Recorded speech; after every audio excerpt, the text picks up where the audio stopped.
Hello everybody, how is it going? I am Lucas. Today we're going to be checking out an album from legendary metalcore band Killswitch Engage called Atonement. The very first track on this album, Unleashed, was the very first single that we heard from these guys, and I was very hopeful when I heard this song that the album would be, really cool, would be really good. The single sounds a lot like what we've heard in the past couple years from these guys since Jesse has rejoined the band. It's very cool, got its melodic parts. I was very hopeful once I heard it. Now Jesse is going through a lot since the last Killswitch Engage album came out. He had to have surgery on his throat. He had a node that popped up. He also got divorced from his wife. So he's had a lot of trials and tribulations to deal with. He actually got off of social media for a little while because he was dealing with a lot of mental health, I won't say issues, but it's more like anguish. He was getting kind of exhausted. The second track on this album is The Signifier, and it features Howard Jones, who used to be the singer from Killswitch Engage. There's a big debate in the community who's better, Jesse or Howard. Honestly, I think they're both great. This song freaking rules. It goes super hard for the throat. It's very thrashy. Howard's parts in here are great. I absolutely love this song. I really wish they would have released this one as a single. It would have sent me over the moon for this album. Next track up is, as my friend Joe basically called it, Killswitch Engage basically wrote an In Flames song. Us Against the World. It's very mellow deathy, it's very melodic, it's still very hard, but it's still kind of laid back a little bit. This song's actually really good. It's very different from a lot of the other songs that are on the album, and like I said earlier, it's basically an In Flames song, but it's really cool and it's a great follow-up track to The Signifier. Number 4 on this album is Crownless King, which features Chuck Billy from Testament. This song is basically a Testament song, and it is absolutely fantastic. I love this song. It's so great. It's very 80s thrash metal-y. It's fantastic. Another strong track at the top of this album. The next song is number 5, I Am Broken Too. Jesse actually has this phrase tattooed on his arm. I think this song is very special to him.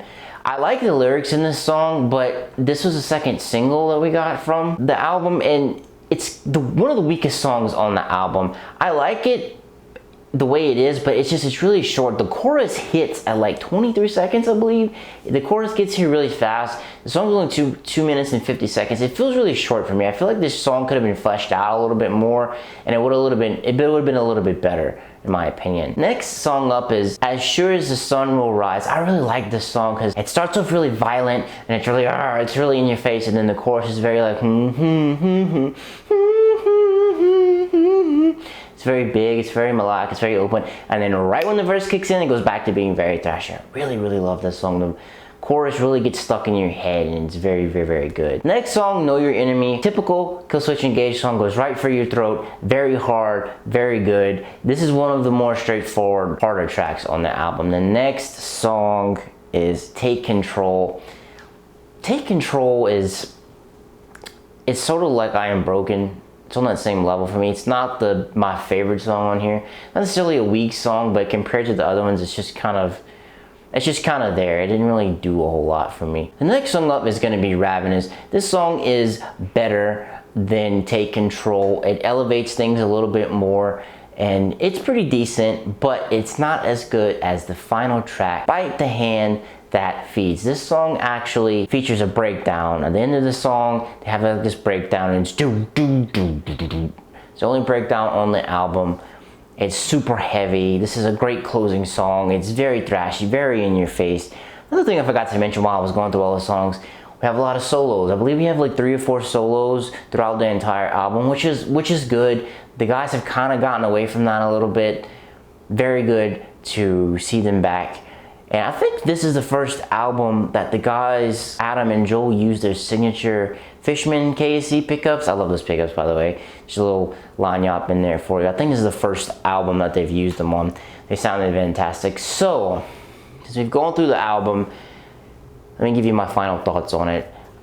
Like I kind of said before, I was apprehensive about this. With the 2 singles, once I Am Broken 2 came out, I'm like, oh my god, what is this? My friends too were kind of like, is this album gonna suck? Is it gonna be good? I can officially say metalcore is back, baby. If I would have told you 5 years ago that we'd have an unearthed Killswitch Engage and As I Lay Dying album all come out in the same year, you would have told me I was insane. But it's true. Killswitch is out. We're gonna have As I Lay Dying out in September. It's a great time to be into metalcore. I really like this album. It's cool, it's good. There's only like 1 or 2 parts that have clean guitars in it, which on a lot of Adam D albums that he does, he'll have like just an instrumental track that's like nice and beautiful with clean guitars.